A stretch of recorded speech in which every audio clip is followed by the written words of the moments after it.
Good morning students.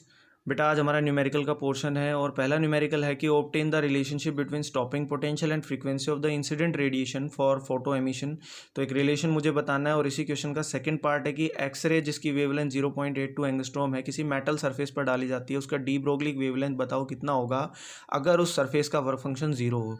तो ये question board में आया हुआ है और इस क्वेश्चन के दो पार्ट हैं, जिसमें पहले हमें एक रिलेशनशिप बताना है और दूसरे में हमें एक न्यूमेरिकल को सॉल्व करना है डी ब्रोगली वेवलेंथ के लिए। तो देखो कैसे करें। मॉर्निंग स्टूडेंट्स, बेटा जो गिवन क्वेश्चन है उसके अंदर हमें एक रिलेशनशिप पूछा गया है कि स्टॉपिंग पोटेंशियल और frequency of the incident photon के बीच में एक रिलेशनशिप बताना है और एक न्यूमेरिकल है जिसमें हमें आइंस्टीन की डी ब्रोगली वेवलेंथ हमें निकालनी है और आपको एक्सरे की वेवलेंथ दी हुई है और वर्क फंक्शन है वो जीरो है। तो जो गिवन है वो मैंने न्यूमेरिकल का यहाँ लिख लिया है कि जो एक्सरे की वेवलेंथ है वो 0.82 एंगस्ट्रॉम है, वर्क फंक्शन उसका जीरो है और डी ब्रोगली वेवलेंथ को मैं लैम्डा डैश से डिनोट कर रहा हूँ क्योंकि लैम्डा मैंने एक्सरे की वेवलेंथ को दे दिया है। तो सबसे पहले इस न्यूमेरिकल में जो रिलेशनशिप पूछा गया है हम उसको सॉल्व कर लेते हैं। तो रिलेशनशिप में बेटा ये क्या बोल रहा है कि स्टॉपिंग पोटेंशियल और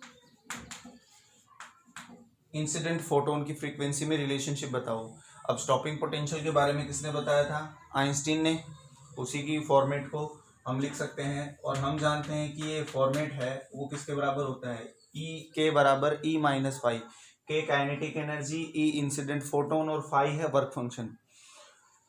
तो काइनेटिक एनर्जी को पोटेंशियल की फॉर्म में लिखेंगे तो E V not, incident photon की एनर्जी किसके बराबर होगी, एच न्यू के, और वर्क फंक्शन क्या हो गया बेटा, फाइव। तो ये हमारे पास रिलेशनशिप हो गया जो इसके पहले पार्ट का आंसर है। इसके बाद इसके सेकंड पार्ट में वो ये कह रहा है कि भाई अगर हमारे पास एक्सरे है जिसकी वेवलेंथ हमारे पास 0.82 एंगस्ट्रॉम है, अगर मेटल सरफेस का वर्क फंक्शन है वो जीरो है, तो जो डी ब्रोगली वेवलेंथ है of the emitted photo electron वो बताओ कितनी होगी। तो उसके लिए भाई हमें डी ब्रोगली वेवलेंथ निकालनी है।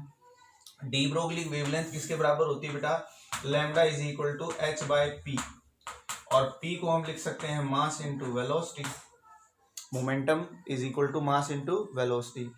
और ये डी ब्रोगली वेवलेंथ है, डी ब्रोगली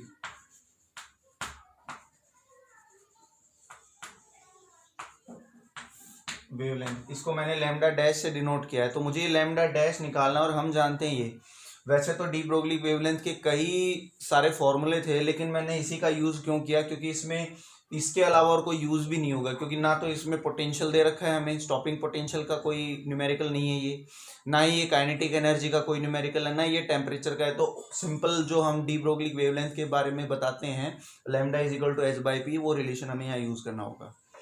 अब उसने एक्सरे की वेवलेंथ दे रखी है और एक्सरे की वेवलेंथ का यूज़ करके मुझे एम वी निकालना होगा, क्योंकि प्लैंक कांस्टेंट तो इसकी वैल्यू तो फिक्स है, तो मुझे एम वी निकालना होगा और उसके लिए बेटा मुझे लैम्डा और फाई इन दोनों का यूज़ करना है। तो इन दोनों का यूज़ कैसे करेंगे, सामने ये इक्वेशन लिखी हुई है आइंस्टीन इक्वेशन। तो आइंस्टीन इक्वेशन ये कहती है कि भाई kinetic energy E minus five. अब यहाँ पर जो गिवन फोटो इलेक्ट्रॉन है, बट पहले पार्ट में तो उसने रिलेशनशिप पूछा तो भाई मैंने पोटेंशियल और फ्रीक्वेंसी का रिलेशन बता दिया। दूसरे पार्ट में इसने एक छोटा सा न्यूमेरिकल दिया है और उसने कहा कि अगर वर्क फंक्शन जीरो हो जाए, कर दो जी जीरो, एनर्जी किसके बराबर एच न्यू, और काइनेटिक एनर्जी किसके बराबर हाफ एम वी स्क्वायर। हो गया हमारे पास। न्यू को हम क्या लिख सकते हैं बेटा, सी बाय लैम्डा, और इधर से क्या आ गया एम वी स्क्वायर, और हाफ को भी इधर ले आऊंगा तो ये आ जाएगा, that is equal to m v square is equal to 2hc upon में एक वी को और ले आओ इधर, ये एम वी स्क्वायर है।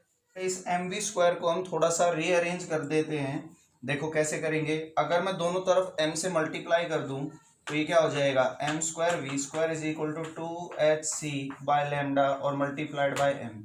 तो ये स्क्वायर हो गया, दैट मीन्स एम वी की वैल्यू हमारे पास कितनी आ गई, अंडर रूट 2hcm अपॉन में लैम्डा आ गया हमारे पास एम वी। ये इक्वेशन एक, इस इक्वेशन एक को उठाकर हम कहाँ रख दें, इसमें रख दूं, एम वी की वैल्यू आ गई मेरे पास। तो देखो क्या आएगा, lambda dash is equal to h upon में एम वी की जगह हम लिख सकते हैं under root 2h c m upon में लैम्डा। यहाँ पर आप देख रहे हो कि एक h बेटा अंडर रूट के अंदर है और एक h बाहर है, तो मैं रेशलाइजेशन कर दूंगा तो क्या आ जाएगा, यहाँ से ऊपर ले आओ इसको, तो लैम्डा आ जाएगा ऊपर, एक यहाँ से h आ जाएगा ऊपर, रेशलाइजेशन कर दो। देखो ये नीचे है h, इसका रेशलाइजेशन करेंगे तो under root h under root h under root h under root h, इस h को काट देंगे और हमारे पास क्या आ जाएगा, लैम्डा h आ जाएगा बेटा। तो लैम्डा h और नीचे क्या बचा हमारे पास 2mc। इन सब की वैल्यू आप सभी को दी हुई है, देखो न्यूमेरिकल में लैम्डा किसके बराबर है 0.82 एंगस्ट्रॉम, तो 0.82 इंटू एंगस्ट्रॉम को कर लो 10 की पावर माइनस 10, ये एंगस्ट्रॉम किसके बराबर होगा 0.82 इंटू 10⁻⁻ -10 मीटर। h की वैल्यू 6.6 इंटू 10⁻⁻34 डिवाइडेड बाय 2।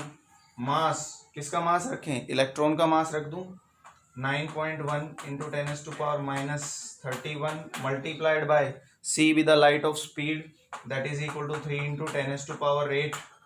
इसको सॉल्व कर देंगे तो बेटा आपका आंसर आ जाएगा, ये आप सॉल्व कर लेंगे, ठीक है। तो ये हमारा पहला क्वेश्चन था जो कि बोर्ड एग्जाम्स में आया हुआ है।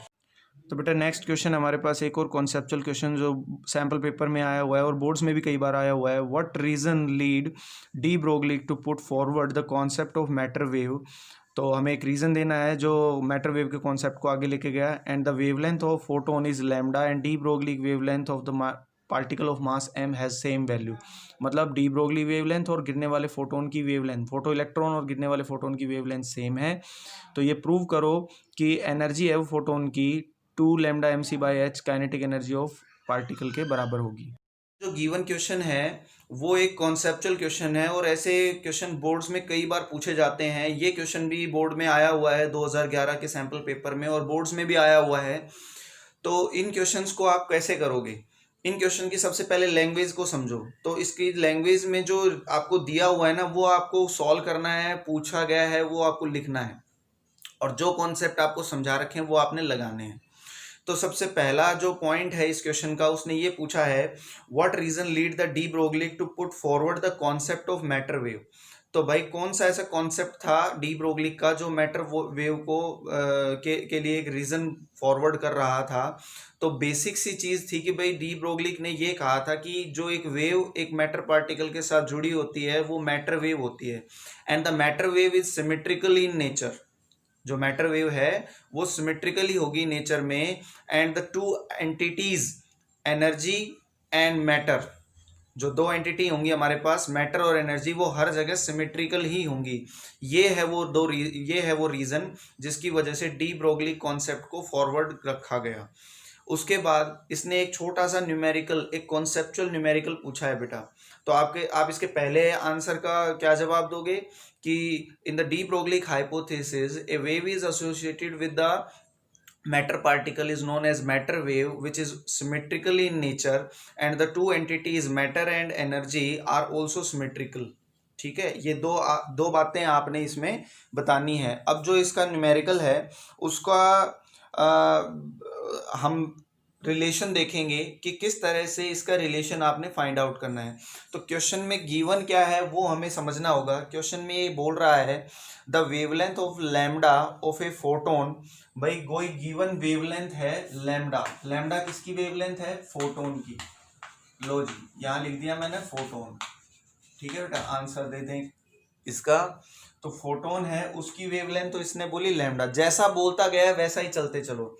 And the de Broglie wavelength associated with the particle of mass m has the same value. मतलब डी फोटोन की वेवलेंथ और डी ब्रोगली वेवलेंथ दोनों क्या है सेम। ये लो जी डी ब्रोगली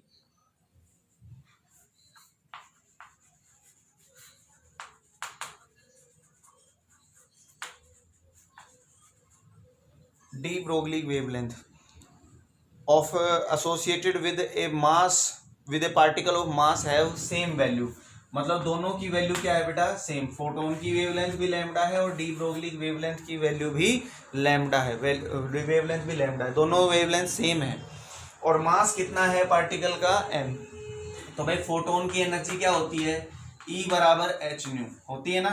चलो, और अब ये कह रहा है कि ये प्रूव करके बताओ कि जो show that the energy of photon, मतलब हमें प्रूव क्या करना है वो यहां लिख लूं कि भाई एनर्जी जो फोटोन की होगी, ये फोटोन की एनर्जी है ना, वो दरअसल किसके बराबर होगी, photon of energy is 2 lambda m c upon में h, 2 lambda m c upon h of the kinetic energy of particle, kinetic energy of particle, ऐसा हम लिख सकते हैं। ये उसने पूछा है हमसे, ये हमें प्रूव करना है बेटा इस न्यूमेरिकल में। पहले इसने एक छोटी सी थ्योरी पूछी है, उस थ्योरी का जवाब हमने दे दिया। उसके बाद जो न्यूमेरिकल है, ये न्यूमेरिकल काफ़ी बार बोर्ड एग्जाम्स में आया हुआ है, तो आपको ध्यान रखना है। तो भाई ये प्रूव करना है, फोटोन की एनर्जी ये होती है और ई फोटोन हम लिख सकते हैं एच सी बाय लैम्डा। ये होगी अपने पास इक्वेशन नंबर 1 हो गई। अब डी ब्रोगली हाइपोथेसिस पर आ जाओ। डी ब्रोगली वेवलेंथ दे रखी है उसने, लैम्डा दे रखी है, और हमें ये बताना है कि भाई फोटोन की काइनेटिक एनर्जी, फोटोन की एनर्जी और पार्टिकल की काइनेटिक एनर्जी का रिलेशन ये होता है। तो भाई उसके लिए मुझे पार्टिकल की काइनेटिक एनर्जी निकालनी होगी, और हम जानते हैं भाई पार्टिकल की काइनेटिक एनर्जी का जो रिलेशन होता है एक मोमेंटम के साथ, मोमेंटम और काइनेटिक एनर्जी का एक रिलेशन हमने पढ़ा है,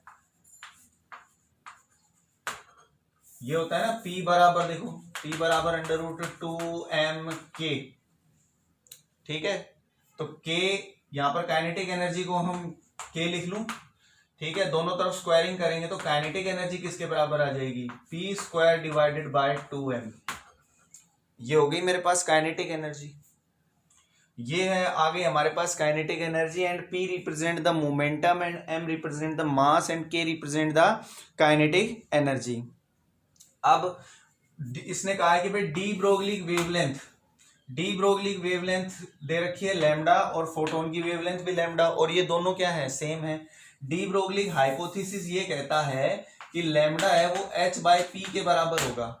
तो यहां से p की वैल्यू इसमें पुट कर दो तो ये क्या आ जाएगा हमारे पास, p की वैल्यू यहां से पुट करेंगे बेटा क्या आएगा, h² अपॉन में λ² अपॉन में इंटू में 2m।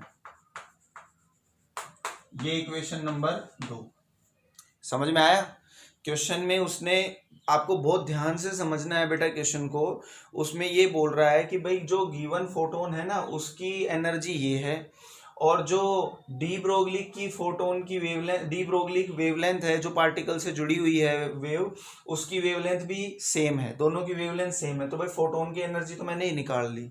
उसके बाद de Broglie wavelength lambda is equal to h/p होती है, और हमें ये चीज प्रूव करनी है, तो उसके लिए मुझे काइनेटिक एनर्जी चाहिए। तो काइनेटिक एनर्जी का और मोमेंटम का एक रिलेशन है, तो वो मैंने रिलेशन यहाँ लिखा। तो दोनों तरफ स्क्वायरिंग करेंगे तो k बराबर P² बाय 2m। लेकिन ये मोमेंटम है वो मुझे डी ब्रोगली वेवलेंथ की फॉर्म में चाहिए। तो डी ब्रोगली हाइपोथेसिस क्या कहता है, lambda is equal to h/p, p की वैल्यू उठाकर इसमें रखेंगे तो k बराबर क्या आ जाएगा, h² अपॉन में λ² और अपॉन में इंटू में 2m। अब इन दोनों इक्वेशंस को हम क्या कर सकते हैं, डिवाइड, क्योंकि मुझे ये चीज चाहिए। तो ये चीज मुझे प्रूव करनी है, ये चीज मुझे प्रूव करनी है। और अब देखो इक्वेशन 1 और 2 को डिवाइड कर दो,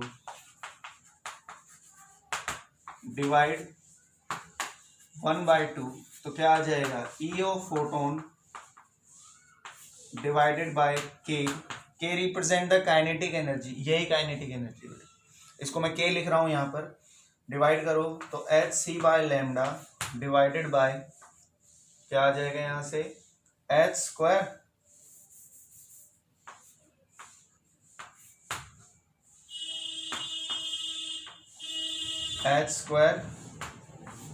अपॉन में λ² और मल्टीप्लाइड बाय 2m। सॉल्व कर दो, एक h से एक h कट गया, ये लैम्डा ऊपर जाएगा, लैम्डा से लैम्डा कट गया, और कोई चीज कट नहीं रही, तो क्या आ जाएगा यहां से, E of photon is equal to 2m ऊपर, एक लैम्डा ऊपर, 2m और लैम्डा, और ये c था ही ऊपर, नीचे क्या आ जाएगा, नीचे क्या बचा बेटा, एक h बचा हमारे पास, और ये काइनेटिक एनर्जी मैं इधर मल्टीप्लाई कर दूं क्योंकि दोनों डिवाइडेड है ना, इसको सोल्व किया तो ये बन गया हमारे पास। अब ये काइनेटिक एनर्जी को इधर मल्टीप्लाई कर दो तो ये आ गया काइनेटिक एनर्जी। तो ये हमारा आंसर आ गया। तो क्वेश्चन जो है ये कॉन्सेप्चुअल क्वेश्चंस हैं, इनको आपको बहुत अच्छे से करना है, और 7th यूनिट के सबसे इंपॉर्टेंट क्वेश्चंस में से हैं बेटा, ये ध्यान रखना, ये क्वेश्चन पूछे जाते हैं बोर्ड्स में कई बार। तो बेटा गिवन क्वेश्चन में ये कह रहा है कि एक इलेक्ट्रोमैग्नेटिक वेव है जिसकी वेवलेंथ लैम्डा है और photo sensitive surface of negligible work function, phi की वैल्यू 0 हो गई। If the photo electron emitted this surface have de Broglie wavelength, de Broglie wavelength lambda 1 दे रखी है, तो ये प्रूव करो कि लैम्डा है वो 2mch इंटू लैम्डा 1 का स्क्वायर के बराबर होगा। तो देखो इस क्वेश्चन को कैसे करना है, सारे के सारे कॉन्सेप्चुअल क्वेश्चन हैं जो बोर्ड्स में पूछे गए हैं। बेटा ये नेक्स्ट क्वेश्चन भी हमारा एक कॉन्सेप्चुअल क्वेश्चन ही है, और ये भी बोर्ड में आया हुआ है 2008 में, इसके बाद भी कई बार बोर्ड में आया है, लेकिन ये क्वेश्चन है बहुत इंपॉर्टेंट। आज ये न्यूमेरिकल का जो पोर्शन है वो आज कंप्लीट करते हैं। देखो इसमें क्या कह रहा है इस क्वेश्चन में कि एक इलेक्ट्रोमैग्नेटिक वेव है जिसकी वेवलेंथ है वो लैम्डा है, मतलब एक इलेक्ट्रोमैग्नेटिक वेव का मतलब एक फोटोन है जिसकी वेवलेंथ उसने क्या बोली है, लैम्डा। लो जी यहाँ लिख दिया मैंने, इलेक्ट्रोमैग्नेटिक वेव उसकी वेवलेंथ लैम्डा है, and incident on A photo sensitive surface of magnet end of negligible work function. ये वर्क फंक्शन हो गया नेग्लेजिबल, नेग्लेजिबल का मतलब फाई की वैल्यू 0। जैसा बोलता जाए क्वेश्चन में वैसा ही हम उसको लिखते जाएंगे। तो क्वेश्चन में उसने बोला कि एक इलेक्ट्रोमैग्नेटिक वेव उसकी वेवलेंथ लैम्डा, उसका वर्क फंक्शन वो इंसिडेंट हो रहा है जिस मेटल सरफेस पर, उसका work function 0। And if the photo electron emitted from this surface, जो फोटो इलेक्ट्रॉन यहाँ से निकलेगा from this surface of the metal and have the de Broglie wavelength, तो उस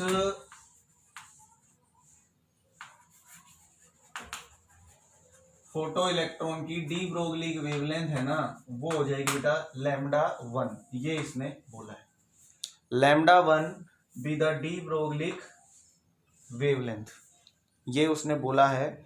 एंड हमें प्रूव करना है, प्रूव क्या करना है भाई, प्रूव दैट, दो बातें इसने पूछी हैं, प्रूव दैट में lambda is equal to 2mc/h और इनटू में लैम्डा 1 का स्क्वायर, हमें ये चीज प्रूव करनी है। गिवन क्वेश्चन में ये दो बातें दी हुई है।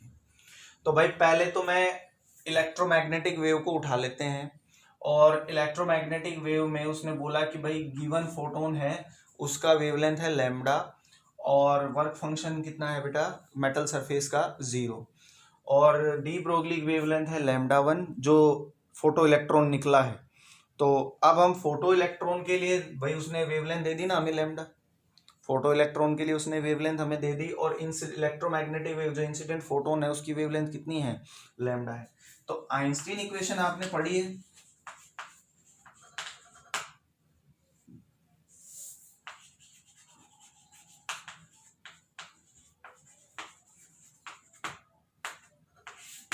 आइंस्टीन इक्वेशन आप सभी ने पढ़ी है। उसमें हमने कहा था कि जो काइनेटिक एनर्जी है वो दरअसल किसके बराबर होगी, E-5 होगी।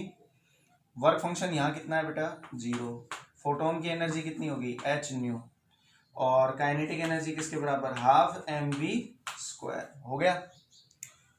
अब भाई यहाँ से अगर मैं वहीं पीछे हम पहले क्वेश्चन में करके आए हैं ये वाला concept, mv² is equal to 2h, nu को हम क्या लिख सकते हैं c/लैम्डा, और दोनों तरफ अगर m से मल्टीप्लाई कर दूं तो ये क्या बन जाएगा mv इज इक्वल टू √2mhc/लैम्डा।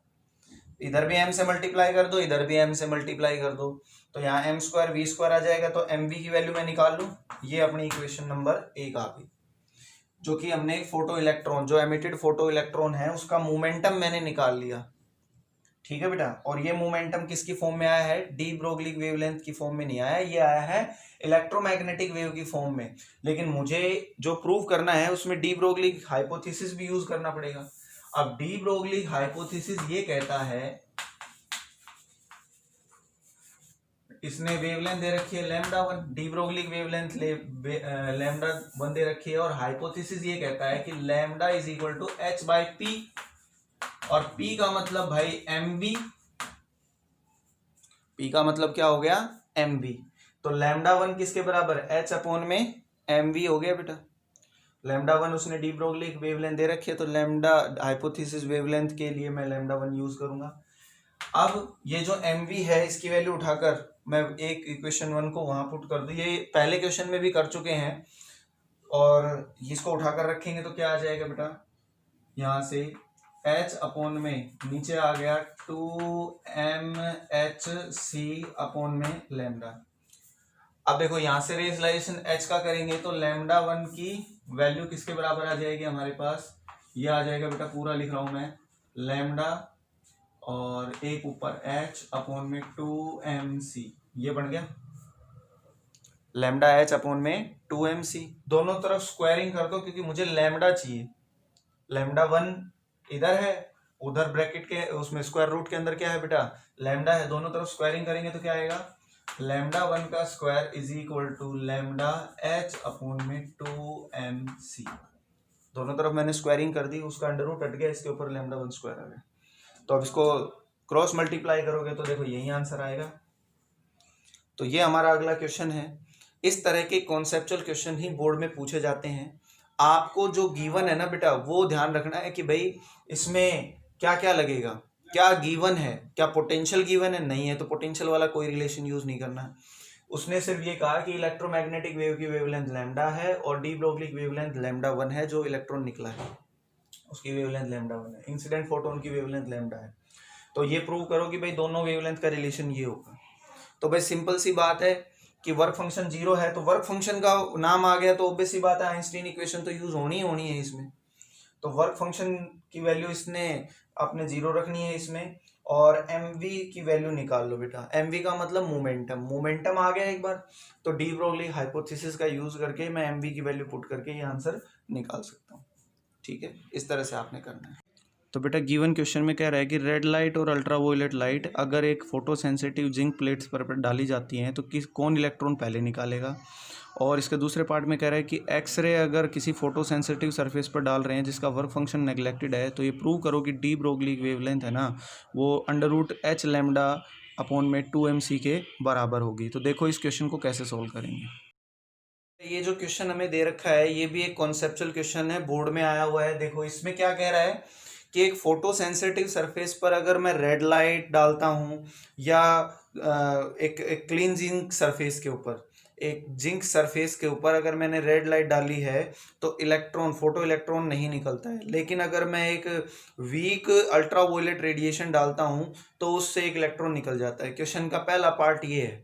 तो ऐसा क्यों होगा, कोई भी इलेक्ट्रॉन जो बाहर निकल रहा है, हमने आपको 5th यूनिट के अंदर इलेक्ट्रोमैग्नेटिक स्पेक्ट्रम पढ़ाया था, याद है, और उसमें हमने कहा था कि जो अल्ट्रावायलेट है, एक आता है विजिबल रीजन, एक आती है अल्ट्रावायलेट, उससे पहले आती है इंफ्रारेड, ऐसे ही था ना भाई। पहले हमारे पास radio wave, microwave, infrared, visible region, ultraviolet, x ray, gamma ray, इस तरह से हम इलेक्ट्रोमैग्नेटिक स्पेक्ट्रम पढ़ते हैं। और अल्ट्रावायलेट है उसकी फ्रीक्वेंसी होती है बेटा high as compare to visible region. Visible region में रेड कलर आ गया, तो जिसकी फ्रीक्वेंसी हाई होगी। अब अगर हाई फ्रीक्वेंसी का अगर कोई फोटोन तो मेटल सरफेस पर डालोगे तो इलेक्ट्रॉन तो निकलेगा ना, ऐसा तो कहा ही था फोटो इलेक्ट्रिक इफेक्ट के अंदर। फोटो इलेक्ट्रिक इफेक्ट में ये कहा गया था कि हाई फ्रीक्वेंसी, और वो फ्रीक्वेंसी किसके बराबर बेटा, ऑब्वियस सी बात है थ्रेशोल्ड फ्रीक्वेंसी के बराबर अगर इंसिडेंट फोटोन की फ्रीक्वेंसी है तो फोटो इलेक्ट्रॉन निकलेगा। तो इस पहले पार्ट में आपने ये बताना कि अल्ट्रावायलेट की फ्रीक्वेंसी है वो बहुत हाई होती है as compare to red colour, ठीक है, that's why the photo electron will be emit out. तो इसका पहला पार्ट का आंसर तो ये हो गया। अब इसके सेकंड पार्ट में ये बोल रहा है कि भाई अगर हम कोई एक्सरे डालते हैं जिसकी वेवलेंथ कितनी है लैम्डा, लो जी ये एक्सरे, और एक्सरे की वेवलेंथ है लैम्डा, ये हमने किसी एक फोटो सेंसिटिव सरफेस पर डाली है जिसका वर्क फंक्शन है बेटा जीरो। ये दो बातें उसने बोल दी। तो गिरने वाले एक्सरे की वेवलेंथ लैम्डा और फोटो सेंसिटिव सरफेस का वर्क फंक्शन कितना हो गया, जीरो। अब बात अगर वर्क फंक्शन की हुई है तो वर्क फंक्शन पूरी की पूरी 7th यूनिट में एक ही इक्वेशन में है जिसे हम क्या बोलते हैं बेटा, Einstein equation.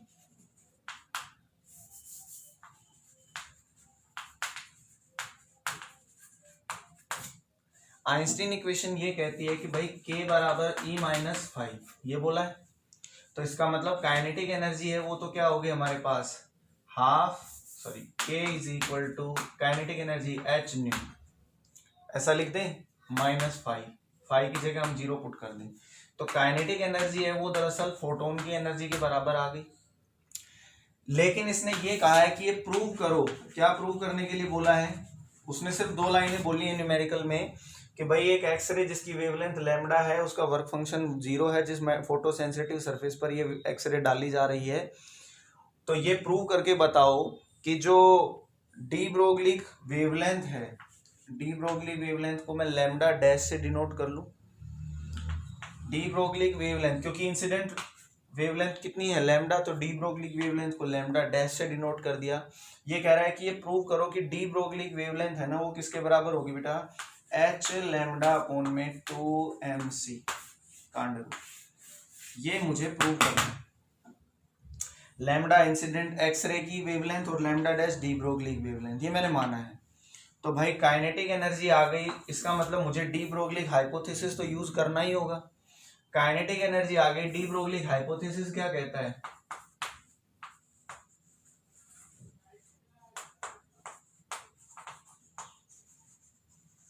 D Broglie hypothesis कहता है कि भाई lambda is equal to h/p, ये कहता है।